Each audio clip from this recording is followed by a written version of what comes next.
నమస్తే అన్న అందరికీ నమస్కారం. ఆంధ్రప్రదేశ్ రాష్ట్రంలో జననాలు మరియు మరణాలకు సంబంధించి సంచలన నివేదిక వచ్చింది. ముఖ్యంగా జననాలు తగ్గి మరణాలు పెరుగుతూ ఉన్నాయి. వివరాల్లోకి వెళితే ఏపీలో జననాల సంఖ్య గణనీయంగా తగ్గుతూ ఉన్నట్లు సివిల్ రిజిస్ట్రేషన్ సిస్టమ్ 2022 నివేదిక వెల్లడయ్యింది. ఖర్చులకు తగ్గ ఆదాయం లేకపోవడం, వలసలు, ఆలస్యపు వివాహాలు, కెరియర్ను దృష్టిలో పెట్టుకుని పిల్లలను కనడానికి దంపతులు వెనకపడుతూ ఉండడమే దీనికి ప్రధాన కారణం.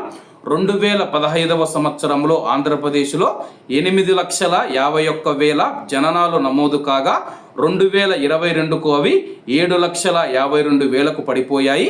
మరోవైపు 2018లో 3,75,000 మంది మరణించగా 2022 సంవత్సరానికి అవి 4,30,000కు పెరిగాయి. దీనికి ప్రధాన కారణం కరోనా చావులే అని చెప్పేసి తాజా నివేదిక తెలిపింది. ప్రస్తుతం మనం చూసుకుంటే చాలామంది కెరియర్ మీద దృష్టి పెట్టి చాలామంది వివాహాలు ఆలస్యంగా చేసుకుంటూ ఉన్నారు. అలాగే పిల్లలను కనడానికి దంపతులు వెనకాడుతూ ఉండడం కూడా దీనికి ఒక ప్రధాన కారణం.